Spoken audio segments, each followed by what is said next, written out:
Hello everyone, my self Hemant तुमसे स्वागत करता हूं आपके अपने चैनल मैग्नेट ब्रेन्स पे, जो प्रोवाइड करता है quality education full course content के साथ, वो भी बिल्कुल फ्री सर। यस सर, बिल्कुल विदाउट एनी कॉस्ट।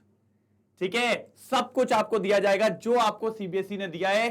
साथ ही साथ सीबीएसई ने जो डिलीटेड पार्ट रखा है केमिस्ट्री में, वो भी यहां पढ़ाएंगे, क्योंकि सर वो अभी भी पार्ट है कॉम्पिटेटिव एग्जाम, बल्कि किसका, नीट और जेई का। और मैंने कहा था केमिस्ट्री में तो मत छोड़ना, केमिस्ट्री में पढ़ लिया आपका काम हो जाएगा। तो सर कहां तक पहुंच चुके थे sir? Classification of element and periodicity in properties चल रहा था, जिसमें हम देख रहे थे सब important points from atomic radius. और आज बात करेंगे सर एक्सेप्शन की। कुछ है सर, कहोगे सर केमिस्ट्री जब भी आती है साथ ही साथ कुछ एक्सेप्शन ले आती है, लेकिन सर ये एक्सेप्शन ऐसे नहीं है कि धूल में लठ मार रहे हैं, कुछ भी ऐसा नहीं है सर। इनका वैलिड रीजन भी होता है, कभी कुछ हो जाते हैं लेकिन नहीं तो वैलिड रीजन आपको देखने को मिलेगा। आज ऐसे ही वेरी गुड एक्सेप्शंस के बारे में आज बात करने वाले हैं। ठीक है, तो विदाउट टाइम वेस्ट करें आगे बढ़ते हैं और देखते हैं सर आज क्या लेके आ रहे हैं आप हमारे सामने। आज अभी तक आपको याद हो तो मैंने काफी बातें आपसे एटॉमिक रेडियस पे कर चुकी है। सर क्या क्या कर दिया था एक बार बता दो सर। जब आप ग्रुप में जाते हो, ग्रुप में, तो जो एटॉमिक साइज होता है वो इंक्रीज होता है। एटॉमिक साइज क्या होता है सर? इंक्रीज होता है। क्यों इंक्रीज होता है? क्योंकि सर नंबर ऑफ शेल्स बढ़ते हैं। क्या बढ़ते हैं? नंबर ऑफ शेल्स बढ़ते हैं। लेकिन अगर मैं बात करूं किसकी? पीरियड्स की। पीरियड्स की सर पढ़ा था ना, पीरियड्स और ग्रुप भूले तो नहीं? अरे सर कैसी बात कर रहे हो, क्यों भूल जाएंगे हम भूलने वाले में से ही नहीं। मैंने कहा अच्छी बात है, तो बिल्कुल सर पीरियड में एटॉमिक साइज कम होता है, ये आपने पढ़ाया था। और क्यों कम होता है उसका रीजन भी आपने दिया था। जल्दी बताओ भैया कमेंट सेक्शन में रीजन क्या था। और अगर रीजन याद है और अब मैं जो रीजन बता रहा हूं अगर मैच कर जाए तो एक बार थम्स अप लिख देना यार, टकाटक, कोई दिक्कत थोड़ी है। चलो, अगर सर एटॉमिक साइज डिक्रीज हो रहा है, क्या हो रहा है सर? एटॉमिक साइज डिक्रीज हो रहा है। क्यों हो रहा था सर? क्योंकि एक तो पहली बात, shell remains constant. Shell remains constant. Shell नहीं बढ़ता सर, शेल नहीं बढ़ता है, कोई दिक्कत की बात है, शेल बिल्कुल भी नहीं बढ़ता है। लेकिन दूसरी एक और इंपॉर्टेंट बात, अगर शेल नहीं बढ़ रहा है, अगर शेल नहीं बढ़ रहा है फिर क्या सर? तो शेल जब नहीं बढ़ता है सर, लेकिन भैया न्यूक्लियस की पावर तो बढ़ रही थी, क्योंकि नंबर ऑफ प्रोटॉन्स बढ़ रहे थे, और नंबर ऑफ प्रोटॉन्स बढ़ रहे थे, इसलिए सर इफेक्टिव न्यूक्लियर चार्ज बढ़ रहा था सर। और अगर इफेक्टिव न्यूक्लियर चार्ज बढ़ेगा तो सर साइज क्या हो जाएगा? कम हो जाएगा। क्यों? क्योंकि न्यूक्लियस आखिरी वाले को बोलेगा चल इधर आ, पास में आ, और बैठा लेगा। फिर फंस गए, फिर क्या करोगे? फिर बैठे रहोगे। यह चीज बिल्कुल याद रखनी है। तो इफेक्टिव न्यूक्लियर चार्ज बढ़ रहा है, शील्डिंग इफेक्ट, सॉरी शील्डिंग तो कुछ है ही नहीं, अभी तो बताया नहीं है, शेल रिमेन्स कांस्टेंट। ये चीजें अपन को देखने को मिली। अभी तक ये पढ़ाया था सर आपने, और इसके चलते आपने ये चीजें पढ़ा दी थी कि जो एस ब्लॉक के एलिमेंट्स थे, कौन से थे सर? एस ब्लॉक के, उसमें हमने बढ़िया तरीके से देखा, यही चीजें चल रही थी। जो पी ब्लॉक के एलिमेंट्स थे उसमें भी हमने बढ़िया तरीके से देखा, लगभग यही चीजें चल रही थी। एक हमें बस एक्सेप्शन मिला था आखिरी में, ग्रुप 17 और ग्रुप 18 के बीच में। ग्रुप 18 का साइज बड़ा था और ग्रुप 17 का साइज छोटा था, क्योंकि ग्रुप 18 में नंबर ऑफ इलेक्ट्रॉन्स बढ़ गए थे, 8 इलेक्ट्रॉन आ गए थे, इंटर इलेक्ट्रॉनिक रिपल्शन बढ़ चुका था, जिसके चलते हम लोग फंस गए थे। फंसे थे कि नहीं? जी सर फंस गए थे। अब क्या सर, आज क्या बताने वाले हो? तो आज मैंने कहा बहुत इंपॉर्टेंट बात बताने वाला हूं। फर्स्ट ऑफ ऑल इसको स्क्रीनशॉट में लो, फिर अपन देखते हैं एक और बार, जल्दी हो गया। चलो अब देखो जरा सर, समझो। सबसे पहले अपन ने क्या पढ़ा था? पहले वो लिखते हैं अपन पूरा का पूरा, लिथियम, सोडियम, पोटेशियम, उसके बाद बोलो सीजियम, यही था।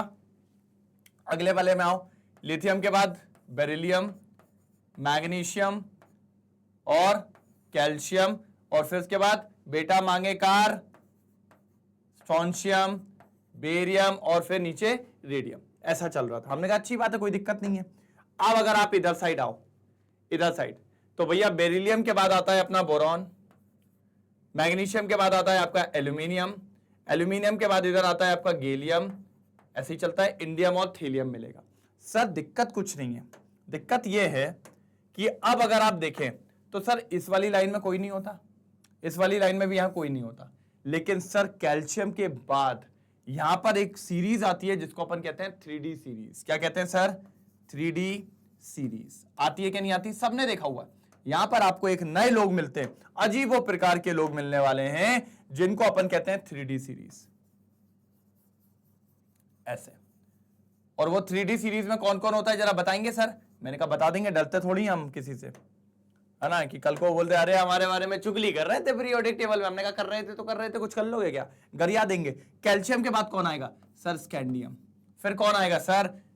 बोलो। टाइटेनियम, फिर वेनेडियम, फिर क्रोमियम, फिर मैग्नीज, फिर आयरन, फिर कोबाल्ट, फिर निकल, फिर कॉपर और फिर जिंक। ठीक है, मैंने किसी को निकल नहीं बोला था कि निकल जाए यहां से, वो तो उसका नाम है, तो ये देखने को मिलेगा। देखिए, scandium, titanium, vanadium, chromium, manganese, iron, cobalt, निकल, कॉपर, जिंक, ये सारे एलिमेंट्स कहां पर आएंगे सर? कैल्शियम से और गैलियम के बीच में। कैल्शियम से गैलियम के बीच में आपको टोटल 10 एलिमेंट मिलते हैं जो कहलाते हैं 3D के अंदर, डी ब्लॉक के एलिमेंट्स कहलाते हैं, क्योंकि उनका आखिरी इलेक्ट्रॉन किस में जाता है? डी के अंदर जाता है। ये मैं आपको बता चुका था। और जिसमें कौन कौन है? Scandium, titanium, vanadium, chromium, manganese, iron, cobalt, निकल, कॉपर, जिंक। ठीक है सर, ये बात समझ गए। इसमें कुछ लफड़ा है क्या? मैंने कहा जी इसी में तो लफड़ा है। इसके चलते बेचारा गैलियम धरा जाता है, इसके चलते बेचारा गैलियम धरा जाता है। वो कहते हैं ना, गेहूं के साथ घुन भी पिसता है। आप लोग ने देखा होगा, अपन लोग का जैसे गुट होता है स्कूल में, तो 4 लोग का अगर बेस्ट फ्रेंड है तो गलती 2 की होती है, 2 को और मार पड़ती है, पिटते चारों हैं। इसलिए भाई कभी भी ऐसा हो तो भरपूर मस्ती करो। हमारे में भी होता था, एक ऐसा बंदा क्लास में जरूर होता है जिसकी धुलाई सबसे ज्यादा होती है, कुछ भी हुआ उसका नाम ले लिया जाता है। आप लोग की क्लास में भी होता होगा, अगर ऐसा है तो एक बार कमेंट सेक्शन में लिखो कौन सा बंदे का वो नाम है। हमारी क्लास में भूपेन था, ये किसने किया? भूपेन। ये किसने किया? भूपेन। ये किसने किया? भूपेन। मतलब भैया बेचारा ही चलता रहता था। ऐसे आप सबकी क्लास में भी एक बंदा होगा, होता है सर। एक बार बताओ तो कमेंट सेक्शन में किसका कौन सा बंदा था भैया जिसकी सबसे ज्यादा लंका लगी रहती थी सुबह से शाम तक। चलो सर, अब समझो क्या समझाना चाह रहे हो सर। अब 3D सीरीज में होता क्या है समझो सर। जब तक बात कैल्शियम की है तो कैल्शियम का इलेक्ट्रॉनिक कॉन्फ़िगरेशन क्या होता है? अपन ने पढ़ा है 20 होता है, 1s2 2s2 2p6 3s2 3p6 और उसके बाद आप जानते हो 4s2 भराता है। क्या भराता है बेटा? 4s2। अब जो इलेक्ट्रॉन आएगा अगला स्कैंडियम में, वो आप जानते हो कहां पर आएगा? 3D में आएगा। यहां पर 3D 0 होती है, लेकिन अब इलेक्ट्रॉन कहां पर आएगा बेटा? 3D में आएगा। मतलब अगर स्कैंडियम का लिखेंगे तो क्या हो जाएगा? 1s2 2s2 2p6 3s2 3p6 4s2 और ये देखिए पहला इलेक्ट्रॉन किसके अंदर आ गया? डी के अंदर आ गया। किसके अंदर आ गया सर? डी के अंदर आ गया। मतलब जैसे ही आप 3D सीरीज में जाते हो, अब किसकी फिलिंग होने लगी? डी की फिलिंग होने लगी। और किसकी? 3D। मतलब सर 4s तो आ चुका है, लेकिन अब इलेक्ट्रॉन कहां जा रहे हैं? 3D में जा रहे हैं, मतलब अंदर वाली शेल में जा रहे हैं। कहां पर जा रहे हैं सर? अंदर वाली शेल में जा रहे हैं।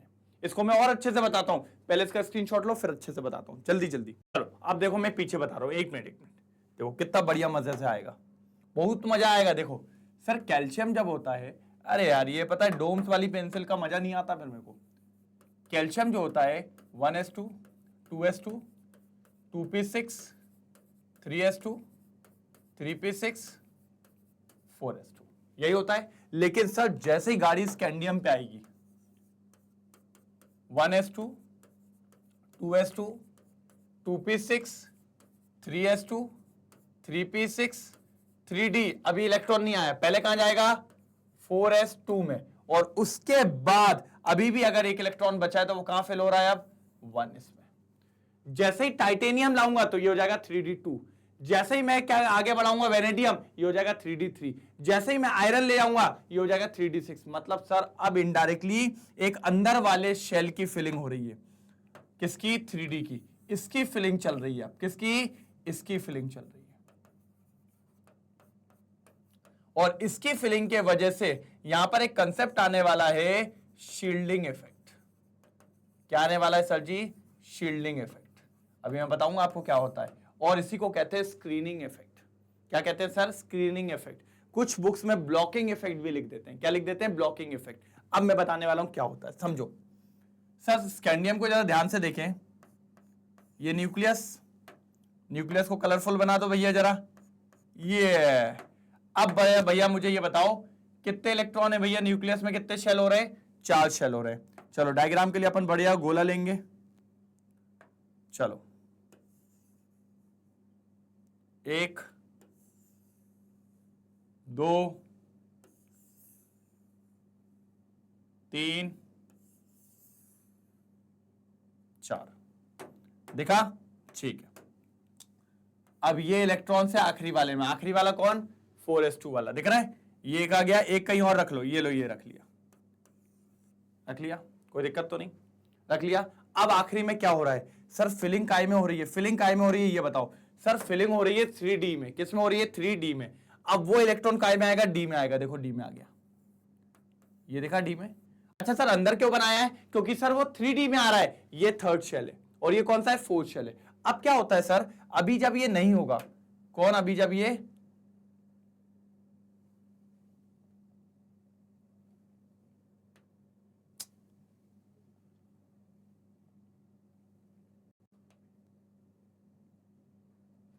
हाँ, अभी जब ये नहीं होगा तब समझो, तब क्या होगा?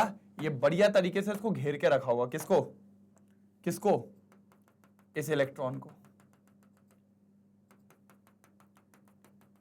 पकड़ के रखा होगा बिल्कुल। इसको भी, भाई को भी, है ना, होल्ड करके रखा होगा। It is called as effective nuclear charge. क्या कहते हैं इसको सर? Effective nuclear charge. इसी को ही तो कहते हैं इफेक्टिव न्यूक्लियर चार्ज। और इफेक्टिव न्यूक्लियर चार्ज यहां पर बहुत ज्यादा है, और ज्यादा रहेगा तो यही तो साइज को छोटा करेगा। अब देखो सर, लेकिन अब जैसे ही बात आई किसकी? सर एक इलेक्ट्रॉन आने वाला है। क्यों आने वाला इलेक्ट्रॉन? क्योंकि सर 3d की फिलिंग हुई, तो वो इलेक्ट्रॉन आ गया सर यहां पे। ये देखिए जस्ट इसके सामने। तो जो ये न्यूक्लियस उस इलेक्ट्रॉन को टाइटली पकड़ के बैठा था, उसके बीच में कोई आ जाएगा तो उसको दिखेगा ही नहीं। वो ऐसे देख रहा है न्यूक्लियस, अरे कहां गया, कहां गया मेरा दोस्त, कहां गया मेरा, जिसको मैंने पकड़ा था। और भैया उसकी निगाहों से वो ओझल हो जाएगा। ओझल हुए, आप समझ रहे हैं? तो ये जो इस इलेक्ट्रॉन को बहुत तेजी में पकड़ा हुआ था, उसको इस इलेक्ट्रॉन ने थोड़ा सा बचा दिया, क्योंकि उसके सामने आके खड़ा हो गया, शील्ड कर दिया। क्या कर दिया? शील्ड। उसको स्क्रीन प्रोवाइड कर दी कि निकल ले तू, मैं खड़ा हूं सामने। जैसे बास्केटबॉल जो खेलता है, जब वो लैप शॉट मारने जाता है तो वो उसके प्लेयर से बोलता है ला भैया स्क्रीनिंग दे। स्क्रीनिंग का मतलब होता है अपोजिट टीम के सामने खड़े हो जाने का, और वो पतली गली से निकल जाके दे बास्केट धम। तो ये जो न्यूक्लियस इस इलेक्ट्रॉन को पकड़ के बैठा था, वो इलेक्ट्रॉन जस्ट इसके बीच में आया और अपने आप को बलिदान दे दिया, लेकिन उस इलेक्ट्रॉन को बचा दिया। तो मतलब शील्डिंग इफेक्ट मतलब क्या हुआ? न्यूक्लियस से आउटर मोस्ट इलेक्ट्रॉन को शील्ड करने की पावर को ही क्या कहा जाता है? शील्डिंग इफेक्ट या फिर स्क्रीनिंग इफेक्ट। क्या कहते हैं सर जी? Screening effect. और एक बात और बताऊं, इतना ज्यादा नहीं दे पाएगा। क्यों नहीं दे पाएगा? ये इलेक्ट्रॉन फिर इधर मूव कर जाएगा तो यहां से पकड़ लेगा, इस इलेक्ट्रॉन को पकड़ा हुआ है, लेकिन थोड़ा बहुत तो स्क्रीन आ गया, आया है। शील्डिंग इफेक्ट ज्यादा नहीं है, लेकिन शील्डिंग इफेक्ट आया जरूर है। शील्डिंग इफेक्ट जो है कम्स अंडर प्ले, लेकिन इतना ज्यादा नहीं है, क्योंकि बेचारा एक ही इलेक्ट्रॉन बचाने में लगा है। अब ये जब तादाद बढ़ेगी, जैसे मान लो मैं हूं, मुझे मारने के लिए 8-10 लौंडे आए, अब मुझे बचाने वाला एक ही आया है, तो क्या बचा लेगा? लेकिन बचाने की कोशिश करेगा। बचा तो नहीं पाएगा, लेकिन बचाने की कोशिश करेगा। मतलब मेरी पिटने की संभावना ज्यादा है, लेकिन बचाने की संभावना कम है। लेकिन है तो ना, तो वही कह रहा हूं खींचने की संभावना ज्यादा है लेकिन बचाने की संभावना भी है। इस केस में मानता हूं मैं कि भैया शील्डिंग इफेक्ट आपका लेस है, किससे? इफेक्टिव न्यूक्लियर चार्ज से। लेकिन फिर भी आया तो ना, दम तो बनाई, और कहते हैं ना मानने वाले से बचाने वाला बड़ा होता है। तो भैया सेव करने आया था। फिर थोड़ी देर बाद मैं एक और को फोन लगाऊं, ए तू भी आ रहा है, तू भी आ, तू भी आ, जल्दी एक और आ। दो फिर भी नहीं बचा पाएंगे मेरे को, लेकिन फिर भी थोड़ा बहुत तो बचाएंगे। सर्वर पे चोट लगने से तो बचाएंगे, है ना, लात घुसों से तो बचाएंगे कि नहीं बचाएंगे? बिल्कुल सर। तो कहने का मतलब समझो, जो ये न्यूक्लियस आउटर मोस्ट को तेजी से खींच रहा था, उसके बीच में ब्लॉक करने के लिए आया मेरा 3D शेर, और जिसने वहां पर मेरे को क्या प्रोवाइड कर दी? स्क्रीनिंग, जिससे मैं सेफ हो गया, जिससे मैं बच गया, और उसी इफेक्ट को कहते हैं शील्डिंग इफेक्ट। लेकिन इस केस में शील्डिंग इफेक्ट इतनी ज्यादा नहीं होगी, क्योंकि सर साइज बहुत बड़ा है डी का। देखो थोड़ी देर बाद वो इलेक्ट्रॉन यहां जाएगा, यहां से घेर देगा, फिर वो यहां बचाएगा तो यहां से इसको घेर के रखा है। वो इलेक्ट्रॉन किस किस को बचाएगा? क्योंकि जगह बहुत ज्यादा है। बात समझ रहे हैं? बात समझ रहे हैं क्या बोलना चाह रहा हूं? तो शील्डिंग इफेक्ट का मतलब क्या होता है? आउटर मोस्ट इलेक्ट्रॉन को किससे बचा देना सर? न्यूक्लियस से। उसको कहते हैं शील्डिंग इफेक्ट। अब ये शील्डिंग इफेक्ट भी अलग अलग होती है। कैसे? शील्डिंग इफेक्ट 4 लोग की होती है सर। देखो, एस की होती है, पी की होती है, डी की होती है, और एफ की होती है। सबसे बढ़िया शील्डिंग इफेक्ट, सबसे बढ़िया शील्डिंग इफेक्ट सर किसकी होती है? एक बार कमेंट सेक्शन में जाए। सर एस की होती है, फिर पी की होती है, फिर किसकी होती है? डी की होती है, और सबसे कम होती है सर एफ की। ये शील्डिंग इफेक्ट का ऑर्डर है। ये बात मान के चलिए, order of shielding effect, order of shielding effect, ये बात मानिए। क्यों सर? क्यों एस की क्यों ज्यादा होगी? क्योंकि भैया एस न्यूक्लियस के ज्यादा है, पास है। एस न्यूक्लियस के ज्यादा पास है। मैं अब भी बताएगा बहुत बढ़िया तरीके से, ठीक है, क्यों ज्यादा होती है। लेकिन पहले बता ही देता हूं, पहले बता देता हूं, अब समझो। सर ये मेरा न्यूक्लियस है, ठीक है, एस ऑर्बिटल सबसे पास होती है। लेट सपोज ये एस ऑर्बिटल है, यही है ना एस ऑर्बिटल, ठीक है। मान लो ये एस ऑर्बिटल है। अब मेरे एस ऑर्बिटल में इलेक्ट्रॉन ये रहा, यही है, ठीक है। अब अगर आप देखो तो इस इलेक्ट्रॉन ने कितना सारा न्यूक्लियस को घेर लिया है। देखिए ना, आधा से ज्यादा न्यूक्लियस को घेर के रखा है। अगर 2 आ गए, एस में 2 इलेक्ट्रॉन होते हैं, तो देखिए लगभग उनने आधा से ज्यादा घेर लिया है। मतलब इधर कोई भी इलेक्ट्रॉन हो, इधर कोई भी इलेक्ट्रॉन हो, इधर कोई भी इलेक्ट्रॉन हो, इधर कोई भी इलेक्ट्रॉन हो, इधर कोई भी इलेक्ट्रॉन हो, इधर कोई भी इलेक्ट्रॉन हो, सबको बचा लेंगे ये लोग। क्यों? ना तो ये न्यूक्लियस इसको घेर पाएगा क्योंकि बीच में कौन है? इलेक्ट्रॉन। ना तो ये न्यूक्लियस इसको घेर पाएगा क्योंकि बीच में कौन है? इलेक्ट्रॉन। ना तो ये इलेक्ट्रॉन इसको घेर पाएगा क्योंकि बीच में कौन है? इलेक्ट्रॉन। ये इलेक्ट्रॉन किसके हैं सर? एस ऑर्बिटल के। किसके हैं सर? S orbital. और सर ये कॉमन सेंस भी बोलता है। मान लो मैं बैठा हुआ हूं, ठीक है, रुक जाओ, ये मैं हूं, ठीक है, मैं बढ़िया यहां पर पूरा नजारा देख रहा हूं। जो न्यूक्लियस देखता है कि कहां से इलेक्ट्रॉन को पकड़ने का है। और अगर यहीं पर आप लोग मेरे सामने खड़े हो जाओ, ये खड़े हो गए तुम, तो क्या मैं यहां पर कुछ भी देख पाऊंगा? कुछ भी देख पाऊंगा? नहीं देख पाऊंगा। क्यों? क्योंकि सर न्यूक्लियस के जस्ट सामने वो आके इलेक्ट्रॉन खड़ा हो गया, और जस्ट सामने आके खड़ा हो गया, मैं उसकी दीवार हूं, मेरे को मानना है मान ले, पीछे हाथ नहीं लगाने का, ऐसा है। लेकिन एस ऑर्बिटल है ये। क्यों? क्योंकि एस ऑर्बिटल पास होती है। अब मान लो ये एस ऑर्बिटल हो गई। कौन सी ऑर्बिटल हो गई? ये एस ऑर्बिटल। अब मैं पी इस साइड बना रहा हूं, तो पी तो दूर होती है भैया, ये देखो पी तो दूर होती है ना, ये रही पी ऑर्बिटल, यही होती है। अब देखो सर, इसको तो पूरा नजारा दिख रहा है, ये देखो यहां का दिख रहा है, ये देखो यहां का दिख रहा है, ये देखो यहां का दिख रहा है, थोड़ा बहुत यहां का भी दिख रहा है, लेकिन यहां नहीं दिख पा रहा था। ये देखो यहां भी रुक गया, यहां भी रुक गया, यहां भी रुक गया, यहां भी रुक गया, यहां भी रुक गया, यहां भी रुक गया, यहां भी रुक गया। दिख रहा है क्या? नहीं दिख रहा है। मतलब एस ऑर्बिटल ने पूरा उसको घेर लिया था। किसको? न्यूक्लियस को। तो पीछे किसी इलेक्ट्रॉन का कुछ उखाड़ ही नहीं पा रहा था, लेकिन पी वाले ने पूरा नहीं घेर पाया। अब डी कहां होगा? डी और पीछे होगा, डी यहां होगा, तो यहां होगा, तो भैया और दूर तक वो घेर लेगा। तो सर आप न्यूक्लियस से जितना दूर जाओगे, आप उस आखिरी वाले इलेक्ट्रॉन को बचाने के लिए उतने ही असमर्थ रहोगे। इसीलिए शील्डिंग इफेक्ट सबसे बढ़िया किसकी होती है? एस ऑर्बिटल की। फिर पी, फिर डी। हम डी का कंसेप्ट पढ़ रहे हैं अभी, हम डी का पढ़ रहे हैं, इसीलिए एक इलेक्ट्रॉन कुछ उखाड़ नहीं पा रहा है, इसीलिए एक इलेक्ट्रॉन कुछ उखाड़ नहीं पा रहा है। एक बात का स्क्रीनशॉट लो, फिर अपन बात करते हैं। तो ये बात समझ में आई, एस का सबसे ज्यादा, फिर पी का, फिर डी का, और फिर एफ का। ये बात भी देख लेना, बना लेना वैसे, नहीं तो ये क्या बना दिया सर, हमें तो समझ में ही नहीं आ रही है, तो ये पूछता नहीं है क्योंकि। चलो इसको उड़ा दें पहले एक बार। चलो ये क्लियर हुआ, ये क्लियर हुआ पक्का। चलो अब एक काम करते हैं, ये तो बात थी स्कैंडियम की, किसकी थी, स्कैंडियम की। अब लेके आते हैं अपन किसको, टाइटेनियम को। थोड़ा क्लियर कर देते हैं, पहले स्क्रीनशॉट लो, पहले स्क्रीनशॉट लो, फिर आगे बढ़ते हैं जल्दी।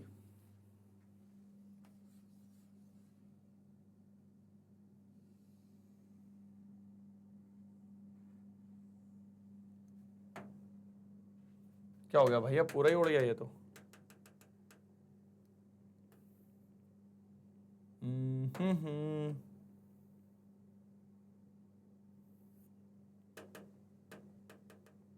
ये लिखे रहने दो भाई, ये लिखे रहने दो, नहीं तो वो उड़ा देगा सब। शील्डिंग था ना, शील्डिंग, हमारी बात तो मानता ही नहीं है, शील्डिंग इफेक्ट। अब बात करते हैं सर टाइटेनियम की, स्कैंडियम को हटा के किसकी बात करते हैं, टाइटेनियम की। ये देखो टाइटेनियम, टाइटेनियम की बात करोगे तो कितने आ जाएंगे सर, दो, दो। तो एक और आ गया सर, सर एक और आ गया, हाँ एक और आ गया, ये देखो, हाँ एक और आ गया। तो सर अब ये भाई इसको बचा रहा होगा, ये भाई इसको बचा रहा होगा, नहीं बचा तो रहा होगा, और मैं मान भी गया इस केस में पहले वाले के कंपैरिजन में शील्डिंग इफेक्ट थोड़ा सा बढ़ गया, क्योंकि सर तब एक लोग बचा रहे थे उसको, ले मार मार मार मार, अब दो लोग खड़े हो गए, ले मार मार मार मार, ऐसे दो लोग, अब दो बॉडीगार्ड आ गए। पहले कितने बॉडीगार्ड थे, एक, अब कितने बॉडीगार्ड है, दो। लेकिन सर अभी भी एरिया बहुत बड़ा है, अगर ये इलेक्ट्रॉन यहां से हटके यहां पहुंच जाएगा तो यहां से इसको पकड़ लेगा, तो इलेक्ट्रॉन मूव करता है, अपन ने बात करी है, थोड़ी देर बाद ये इलेक्ट्रॉन यहां पहुंच जाएगा तो यहां से घेर लेगा, तो इसको बहुत तेजी में काम करना पड़ेगा पीछे वाले को, लेकिन वो कर नहीं पाएगा उतनी तेजी से। तो मैं ये नहीं कह रहा हूं कि शील्डिंग इफेक्ट बड़ा नहीं, शील्डिंग इफेक्ट तो बड़ा है, कंफर्म बड़ा है शील्डिंग इफेक्ट। क्या हुआ है, शील्डिंग इफेक्ट कंफर्म बड़ा है, लेकिन इतना नहीं बड़ा कि भैया वो न्यूक्लियस चार्ज को या इफेक्टिव न्यूक्लियर चार्ज को क्या कर दे, कम कर दे। इस केस में भी, किसके, टाइटेनियम के केस में भी अभी भी न्यूक्लियर चार्ज ज्यादा है। शील्डिंग इफेक्ट बड़ा है मान रहा हूं, लेकिन इतना नहीं बड़ा कि वो न्यूक्लियर चार्ज के या तो बराबर हो जाए या फिर कम हो जाए, इसलिए साइज अभी भी आपका कम हो रहा है। पीछे देखिए, ये देखिए, scandium, titanium, vanadium, chromium, manganese, क्यों साइज डिक्रीज हो रहा है, क्यों, क्योंकि न्यूक्लियर चार्ज बढ़ रहा है। क्योंकि अगर मैं बात करूं स्कैंडियम, स्कैंडियम में प्रोटॉन थे भैया कितने, 21, लेकिन टाइटेनियम में प्रोटॉन कितने हो गए, 22। सर न्यूक्लियस की पावर बढ़ गई, न्यूक्लियस ने कहा ये फालतू बात नहीं, चल खींच के इधर। शील्डिंग बोल रहा है मैं बचा लूंगा, कहता है जब तू पावरफुल हो ना तब बचाना, अभी तेज मत चले। तो ये बात हो रही है। तो यहां पर क्या हो रहा है, इफेक्टिव न्यूक्लियर चार्ज क्या हो रहा है, is more than screening effect. अभी न्यूक्लियर चार्ज ज्यादा है, Z effective means nuclear charge, किससे, स्क्रीनिंग इफेक्ट से, इसीलिए अभी कोई फायदा नहीं हो रहा है। हमने कहा ठीक है सर कोई बात नहीं, आगे हमारा भी दिन आएगा। यही मैं हमेशा बोलता हूं, किस्मत बदले ना बदले, वक्त जरूर बदलता है, और जब वक्त बदलेगा तोड़ तोड़ के मारेंगे, गिन गिन के मारेंगे। ठीक है चलिए, ओके, कोई दिक्कत तो नहीं, चलिए चलिए, बहुत शानदार बहुत शानदार, आगे बढ़ते हैं आगे बढ़ते हैं, ठीक ठीक ठीक ठीक ठीक बढ़े। चलो अब सर ले आओ वेनेडियम को, सर वेनेडियम को लाओगे तो ये हो जाएगा 3d3। सर 3d3 मतलब एक इलेक्ट्रॉन और आ जाएगा, ये वाले इलेक्ट्रॉन को मान लो, ये लो एक और आ गया। अब सर ये बॉडीगार्ड एक और आ गए, तीन बॉडीगार्ड, लेकिन सर अभी भी न्यूक्लियर चार्ज ने बोला भाई मैं ही जाता हूं, तेज मत चलो। अभी भी वेनेडियम के केस में साइज डिक्रीज हो रहा है, क्यों, क्योंकि अभी भी न्यूक्लियर चार्ज किससे ज्यादा है, स्क्रीनिंग इफेक्ट से। फिर हम लोग आ गए किस पे, क्रोमियम पे और मैग्नीज पे, तब भी यही चीज देखने को मिली, क्योंकि बॉडीगार्ड्स तो बढ़ रहे हैं लेकिन हम उसके स्क्रीनिंग इफेक्ट को रोक नहीं पा रहे। तो टोटल कितने इलेक्ट्रॉन हो गए भैया, देख लो कितने हो गए, मैग्नीज तक 5, मैग्नीज तक कितने हो गए, 5 बना लें, 1 2 3 4 और ये 5, ठीक है इतने हो गए। अब देखो सर, इस वाले को हटा दें पहले, रुक जाओ यार, वो गोलू बना दें, गोलू बनाना पड़ेगा नहीं तो दिक्कत हो जाएगी।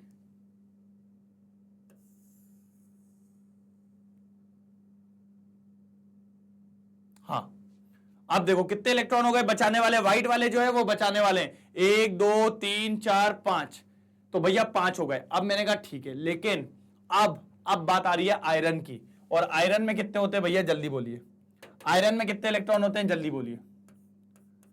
आयरन में होते हैं सर जी 6, 5 थे, एक और आने वाला है, ये लो। आप सर मेरे को ठोकने वाले आए थे 7 लोग, और ये हो गए हैं 6, जिसमें से एक था हट्टा कट्टा बॉडी बिल्डर, कहता अरे ठीक है निपटा लूंगा 2 को तो मैं ही। अब बात बराबर हो गई है, 6 मानने आए थे, 6 बचाने आए मुझे, अब बात बराबर हो गई है। तो सर ये 6 लोग बोलते बेटा अभी तक तो तुम तेज हो रहे थे, कौन, इफेक्टिव न्यूक्लियर चार्ज, अब तो हमारा भी दबदबा है, क्योंकि हम भी कितने हो गए 6, और इन दोनों इलेक्ट्रॉन को बचा के तो लेके जाएंगे, बचा के तो लेके जाएंगे। अब लड़ाई हुई किस किस के बीच में भैया, न्यूक्लियस और किसके बीच में भैया, शील्डिंग इफेक्ट में। और यहां पर देखने को मिला कि इस केस में, आयरन के केस में, shielding effect is equal to nuclear charge. Shielding effect जो था वो किसके बराबर हो गया, न्यूक्लियर चार्ज, क्योंकि सर बराबर बराबर टीम हो गई ना, 6 और 6, आजा 6 और 6 वाली बात। तो जब दोनों बराबर हो गए तो सर ये देखने को मिला कि सर अब देखिए साइज सिमिलर देखने को मिला, कहां पर, आयरन, कोबाल्ट और निकल में, आयरन, कोबाल्ट और निकल में क्या देखने को मिला सर, साइज सिमिलर। क्यों, क्योंकि इफेक्टिव न्यूक्लियर चार्ज और शील्डिंग इफेक्ट कैसे हो गए सर जी, बराबर हो गए। अब कहूं नहीं बचाएगा, अब तो कोई दिक्कत की बात नहीं है। तो जो साइज चल रहा था अब वो साइज थोड़ा सा कांस्टेंट हो गया, आयरन, कोबाल्ट, निकल। कह रहा भैया, वो कहता है मैं तेज, तो ये कहता मैं भी तेज, वो कहता मैं शेर, तो ये भी कहता मैं भी शेर, वो कहता मैं तू लप्पू, तो ये भी क्या कहता तू भी लप्पू। बस यही चल रहा था, और साइज लगभग बराबर चल रहा था। क्यों, क्योंकि सर अब जल लड़ाई जीत ली किसने, शील्डिंग इफेक्ट ने। शील्डिंग इफेक्ट ने कहा मार तो तू नहीं पाएगा, दम है तो हाथ लगा दे, उड़ा देंगे यहीं पर। हमने कहा ठीक है। तो इसीलिए इनमें तो साइज डिक्रीज हो रहा था क्योंकि न्यूक्लियर चार्ज पावर में था, इन 3 में साइज बराबर हो गए क्योंकि दोनों बराबर हो गए, कौन, न्यूक्लियर चार्ज और शील्डिंग इफेक्ट और स्क्रीनिंग इफेक्ट। अब बारी आती है कॉपर और जिंक की, अब बारी आती है कॉपर और जिंक की। सर मुझे बस एक चीज बताइए, मुझे बस एक चीज बताइए, मुझे बस एक चीज बताइए। मैंने कहा क्या सर, कॉपर में इलेक्ट्रॉन कितने होते हैं 29 के चलते ये होता है 3d10, याद होगा आपको, और ये होता है 1, था क्या नहीं, मतलब सर पीछे वाले एक इलेक्ट्रॉन को हटाना पड़ेगा। ये पता है थोड़ा दूर दूर इसलिए मेरे को बनाना पड़ता है। हाँ ये देखो, पीछे वाले में सिर्फ एक ही इलेक्ट्रॉन है, ठीक है। और अब अंदर वाले में कितने हो गए, जल्दी बताओ, जल्दी बताओ, जल्दी बताओ भैया, व्हाइट से बनाएंगे, कितने हो गए, 10।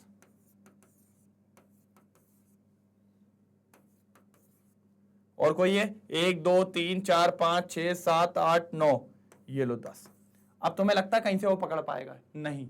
ये इलेक्ट्रॉन क्या करते हैं, ये जो अंदर वाले हैं, जैसे मान लो वो यहां दिखा तो इसने उस पर जाल फेंका, ये इलेक्ट्रॉन उसको रिपल कर देता है, क्या कर देता है, रिपेल कर देता है, कहता है चल आगे भाग आगे भाग, वो यहां आ जाता है। जैसे ये जाल फेंकता है, ये कहता है चल भाग, ये जाल फेंकता है, जब उसको बार बार घुमाते रहते हैं, कहां पर घुमाते रहते हैं, बाहर, क्योंकि इन इलेक्ट्रॉन के बीच में होता है रिपल्शन। क्या होता है, रिपल्शन। और उसको पूरा का पूरा स्क्रीन प्रोवाइड करते रहते हैं, क्या प्रोवाइड करते रहते हैं, स्क्रीन।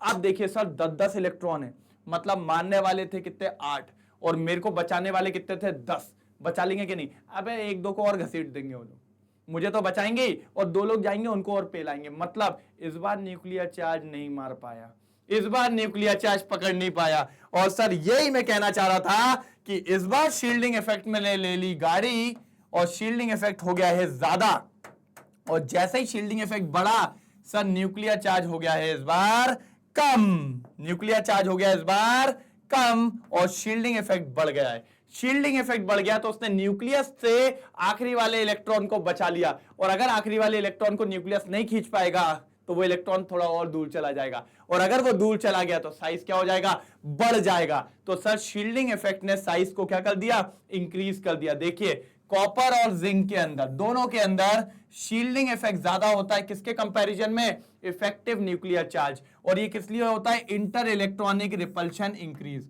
भैया जब भी नंबर ऑफ इलेक्ट्रॉन्स बढ़ते हैं रिपल्शन बढ़ जाता है, और अगर शील्डिंग इफेक्ट बढ़ गया तो पक्की बात है सर जी साइज बढ़ गया। साइज क्या हो गया सर, बढ़ गया।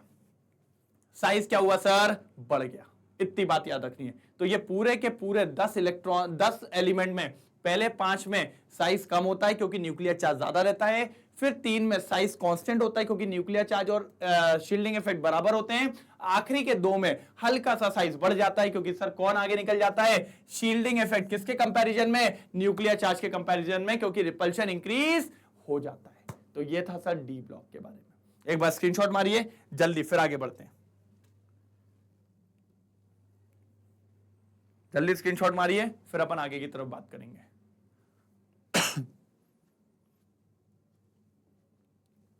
हुआ क्या नहीं,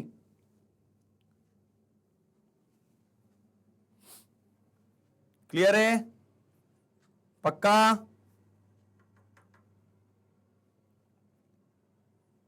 क्लियर ना, समझ में आया पूरा। एक बार नोट डाउन कर लीजिए, मैं फिर इसको हटा भी दूंगा, फिर अच्छे से और नोट डाउन हो जाएगा। चलो इसको लिख लीजिएगा, इंपॉर्टेंट है सर। सर ये अगर आपको बोर्ड लेवल पे नहीं तो सर थोड़ा सा आगे अच्छे लेवल पे, मतलब कॉम्पिटिटिव एग्जाम पे ऐसे क्वेश्चंस आते ही आते हैं, पक्का पूछता है, कंफर्म पूछता है, कुछ कर नहीं पाओगे। चलो अब ये बहुत बढ़िया चीज है सर, आपने देखा बोरॉन, एल्यूमिनियम, गैलियम, इंडियम और थेलियम। सेकेंड ग्रुप कौन था, बेरिलियम, मैग्नीशियम, अरे यार क्या लिख रहा हूं मैं, हाँ, कैल्शियम, स्ट्रोंशियम, बेरियम, यही था। अब अगर आप ध्यान से देखो तो इधर पे तो कोई भी एलिमेंट नहीं थे इनके बीच में, इधर भी कोई नहीं थे, लेकिन सर इधर पे पूरे के पूरे डी ब्लॉक के एलिमेंट्स थे क्या नहीं थे, अपन ने अभी देखा। कौन थे इनके बीच में, इनके बीच में आता है सर डी ब्लॉक एलिमेंट्स। कौन आता है सर, डी ब्लॉक एलिमेंट्स। और डी ब्लॉक एलिमेंट्स के अंदर किसकी फिलिंग हो रही थी सर, डी ऑर्बिटल की फिलिंग हो रही थी क्या नहीं बेटा, हो रही थी। और सर हमने देखा डी ऑर्बिटल की शील्डिंग इफेक्ट बहुत वीक होती है। क्या होती है सर, वीक होती है, हमने पढ़ा, क्योंकि शील्डिंग इफेक्ट का ऑर्डर क्या है सर, एस की सबसे ज्यादा, फिर पी की, फिर डी की, और फिर एफ की। मतलब डी की कैसी शील्डिंग इफेक्ट होती है, poor shielding effect. Shielding effect of d orbital is poor, जिसके चलते इसका पता है, इसके कर्म कांड किसके सामने आ रहे हैं, गैलियम के सामने। भाई इसकी पुअर शील्डिंग इफेक्ट होने के कारण आखिरी इलेक्ट्रॉन जो किसमें था, गैलियम के अंदर। किसके अंदर सर, गैलियम के अंदर। पुअर शील्डिंग इफेक्ट होने के कारण न्यूक्लियस ने उस आखिरी इलेक्ट्रॉन को पकड़ के अपनी तरफ खींच मारा, और अगर खींच मारा तो साइज क्या हो गया होगा, डिक्रीज। क्या हो गया होगा, डिक्रीज। मतलब गैलियम का साइज आपको जो होना चाहिए था, गैलियम का साइज जो अपन एक्सपेक्ट कर रहे थे, उसके कंपैरिजन में क्या देखा आपको, स्मॉलर देखने को मिला। क्या देखने को मिला, स्मॉलर। और इसका रीजन क्या था सर, क्योंकि उसके पहले आ रहे थे डी ब्लॉक के एलिमेंट्स, जिनके अंदर कौन सी ऑर्बिटल फिल हो रही है, डी, और उसकी शील्डिंग इफेक्ट कैसी होती है, पुअर, जिसके चलते न्यूक्लियस ने लास्ट वाले इलेक्ट्रॉन को घेर मारा और पकड़ के खींच दिया, जिसके चलते हमने ये पढ़ा था, on moving down the group size बढ़ता है, लेकिन पता चला कि भैया इन दोनों के केस में यहां से यहां तक साइज बढ़ रहा था, यहां से यहां भी साइज बढ़ रहा था, यहां से यहां साइज भी बढ़ रहा था, लेकिन एल्यूमिनियम से गैलियम जब गया तो साइज क्या हो गया सर, कम हो गया। क्या हो गया सर, कम, due to shielding effect of d orbital is poor. अब देख लेते हैं जरा, अब देख लेते हैं भैया हमारे कंप्यूटर साहब ने क्या लिखा है, आओ जल्दी आओ।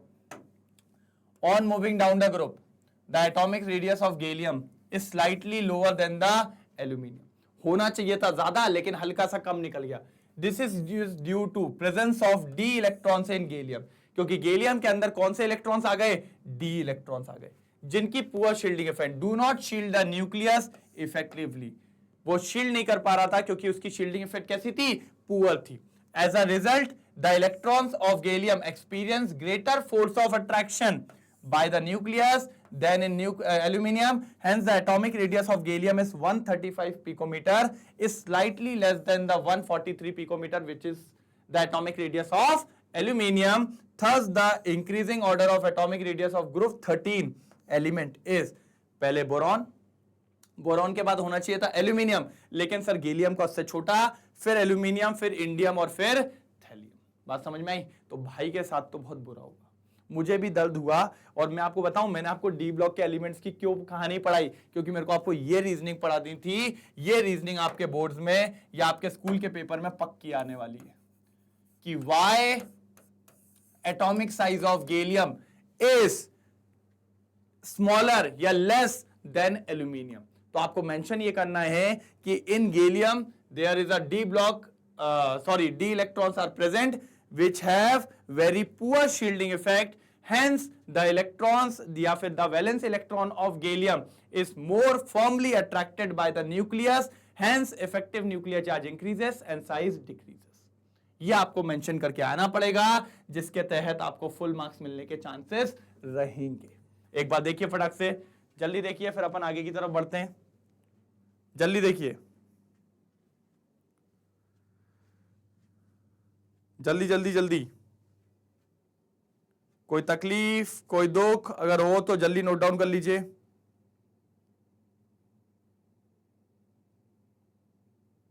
जल्दी.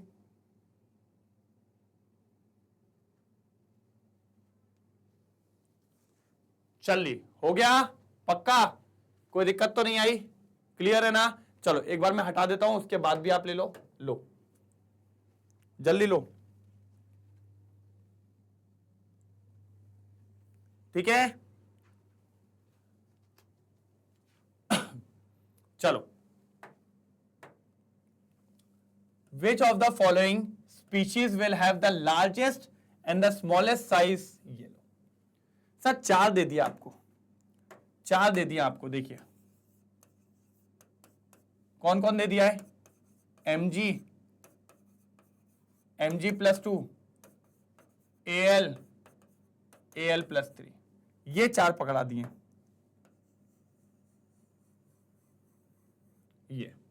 ये चार पकड़ा दिए.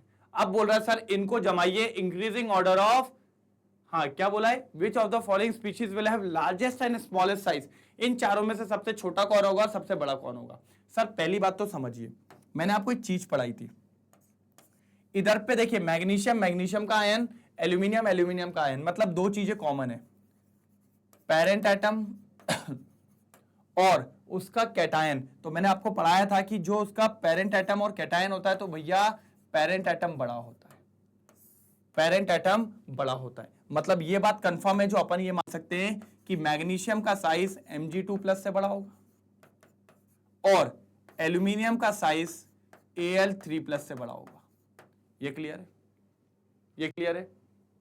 फिर अगर आप ध्यान से देखो, अरे सर सारी चीज पढ़ाइए, Mg+2 और एल्यूमिनियम+3, अगर आप ध्यान से देखो तो सर ये दोनों के दोनों आइसो इलेक्ट्रॉनिक स्पीशीज हैं,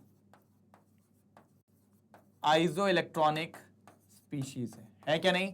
मैंने पढ़ाया था आपको आइसो इलेक्ट्रॉनिक स्पीशीज का मतलब ऐसे एलिमेंट, ऐसे एटम्स, ऐसे आयंस जिनके पास नंबर ऑफ इलेक्ट्रॉन्स कैसे होते हैं, बराबर होते हैं. सर मैग्नीशियम 12 होता है, 12 में से 2 गए 10 बचे. एल्यूमिनियम 13 होता है, 13 में से 3 गए 10 बचे. अब मैंने आपको यह भी पढ़ाया था, इसके अंदर हैशटैग लाइन लिखी थी अपन ने कि सर अगर आइसो इलेक्ट्रॉनिक स्पीशीज है और उसके ऊपर अगर लार्ज पॉजिटिव चार्ज है, क्या पढ़ा था अपन ने, लार्ज पॉजिटिव चार्ज है, तो सर उसका साइज छोटा होगा, size will be smaller, size will be smaller. ये होगा, साइज विल बी स्मॉलर. पढ़ा था कि नहीं पढ़ा था? और सर आप बताइए दोनों में चार्ज किस पे ज्यादा है? सर जी 3+ पे ज्यादा है. मतलब सर ये बात तो कंफर्म थी, ये दोनों बड़े थे तो इन दोनों में से छोटा होना था, और इन दोनों में से भी कौन सबसे छोटा है? तो सर एल्यूमिनियम+3, एल्यूमिनियम+3 स्मॉलेस्ट साइज है, स्मॉलेस्ट साइज है। कौन सा? एल्यूमिनियम +3। हमने कहा यस, समझ में आया। अब बात आती है सर बड़ा कौन सा है? तो सर ये दोनों तो छोटे थे, तो बड़ा इन दोनों में से होगा। और सर जब ये नॉर्मल होते हैं ना तो बढ़िया है, इनको पीरियोडिक टेबल में बना लो, इनको पीरियोडिक टेबल में बना लो, इनकी पोजीशन कहां है वो मार्क कर लो। सर देखो मैग्नीशियम आपको मिल जाता है सर सेकंड ग्रुप में, मतलब यहां कहीं होगा, और एल्यूमिनियम यहां मिलेगा, होगा क्या नहीं होगा? सर मतलब मैग्नीशियम से एल्यूमिनियम जाना मतलब पीरियड में जाना, और आपने पढ़ा है सर जब भी हम पीरियड में जाते हैं तो साइज छोटा होता है। क्यों? क्योंकि पीरियड में इफेक्टिव न्यूक्लियर चार्ज बढ़ जाता है। क्या बढ़ जाता है सर? इफेक्टिव न्यूक्लियर चार्ज बढ़ जाता है। कौन बढ़ जाता है? इफेक्टिव न्यूक्लियर चार्ज बढ़ जाता है, इसीलिए। और सर यहां से कंफर्म होता है कि मैग्नीशियम जो रहेगा वो लार्जेस्ट साइज का रहेगा। तो समझ रहे हैं, मैग्नीशियम का लार्जेस्ट साइज होगा क्योंकि वो पहले ग्रुप में पाया जाएगा, पहले में नहीं मतलब कि एल्यूमिनियम के ग्रुप से पहले पाया जाएगा, पाया तो वो सेकंड ग्रुप में जाता है। और एल्यूमिनियम +3 सबसे स्मॉलेस्ट साइज है, क्योंकि हमने पढ़ा है आइसो इलेक्ट्रॉनिक स्पीशीज में जिसके ऊपर ज्यादा पॉजिटिव चार्ज होता है वो ज्यादा छोटा होता है। चलो जल्दी बनाओ, जल्दी बनाओ, जल्दी जल्दी बनाओ, फिर आगे बढ़ते हैं। हुआ? पक्का हो गया? हटा दूं? चलिए ये देखो atomic size decreases across a period, cations are smaller than the parent atom, यही मैंने कहा। Among isoelectronic species the one which has larger positive nuclear charge will have a smaller radius, that's why aluminium का सबसे छोटा smallest size और magnesium का largest size, magnesium का largest size. कोई दिक्कत? कोई दिक्कत? देखो लिखा है hence the largest species is magnesium and the smallest one is aluminium. Sir ये Al3+ होगा। क्या होगा? Al+3 होगा। कोई दिक्कत तो नहीं, कोई दुख, कोई दर्द तो नहीं है? चलो फटाफट नोट डाउन करो, फटाफट नोट डाउन करो, फटाफट नोट डाउन करो। हो गया? चल आगे की तरफ चलते हैं। ये देखो विच electronic configuration has smallest radius, किसका स्मॉलेस्ट रेडियस है इन चारों में से बता दो जल्दी। सबसे पहले तो आपका एक काम होता है, पहले इन एलिमेंट्स के बारे में पता कर लो कौन सा है। 3s1 किसका होता है सर? सर 3s1 किसका होता है देख लो, 1s2 2s2 2p6 3s1, यही होता है सर। 2 4 6 10 10 और 1 11। सर जी 11 बोले तो सोडियम है, ये 11 बोले तो सोडियम है ये। हमने कहा अच्छी बात है। आगे कौन है सर? सर 3s2 3p2, तो सर ये लो ना 3s2 3p1, यही होगा सर। 2 4 10 12 13। अरे सर ये तो हमारा दोस्त एल्यूमिनियम है, एल्यूमिनियम है। हमने कहा अच्छी बात है। अब देखो सर 3 वाला भी एक है, तो सर यहां पर 3 ले आओ, काउंट करो, काउंट करो। 2 4 10 12 और 3 15, 15 बोले तो सर ये तो फास्फोरस है। सर फील लेके बोलना है, फास्फोरस नहीं फास्फोरस है। चलो उसके बाद सर अगला वाला कौन है? सर ध्यान से देखो, ये 3 को हटा के 5 ले आओ, कौन कहलाएगा सर? 5। 5 2 7, 7 और 2 9, 11 11 और 6 17। अरे सर 17, ये तो हमारा क्लोरीन है, ये तो हमारा क्लोरीन है। कौन है सर? क्लोरीन है। अब उनने बोला है कि इसमें से सबसे छोटा कौन होगा, तो सर ले आओ पीरियोडिक टेबल को। मैंने तो हमेशा बोला है जिसको पीरियोडिक टेबल से खेलना आ गया वो दुनिया खेल दे, दुनिया खेल जाएगा सर। अब जमाओ सर, देखिए सोडियम ये रहा, ठीक है। सोडियम के बाद मैग्नीशियम नहीं दिया है क्या? वैसे लिख लो ना, क्या दिक्कत है? मैग्नीशियम। फिर उसके बाद एल्यूमिनियम मिला हमें। एल्यूमिनियम के बाद भैया हम जानते हैं एल्यूमिनियम के बाद सिलिकॉन आता है, फिर फास्फोरस आता है। फास्फोरस के बाद फिर आप जानते हो कौन आता है भैया? फास्फोरस के बाद कौन आता है जल्दी बता दो? सल्फर। सल्फर के बाद कौन आता है भैया? क्लोरीन। दिख रहा है? दिखा क्या नहीं दिखा? और हमने एक चीज पढ़ी है, क्या पढ़ा है सर आपने? कि जब हम लेफ्ट टू राइट जाते हैं, जब हम लेफ्ट टू राइट जाते हैं तो सर एटॉमिक रेडियस डिक्रीज होता है। क्या होता है सर? डिक्रीज होता है। क्यों? क्योंकि sir effective nuclear charge increase होता है। क्या होता है sir? Effective nuclear charge increase होता है। चलो जल्दी जल्दी जल्दी नोट डाउन करेंगे। इफेक्टिव न्यूक्लियर चार्ज डिक्रीज होता है। दैट मीन्स सर सबसे छोटू भाई जो होगा वो होगा भैया हमारा कौन कौन? Chlorine chlorine chlorine chlorine. तो final answer is chlorine. Final answer is chlorine. जल्दी फाइनल आंसर इज क्लोरीन। जल्दी हो गया? हो गया।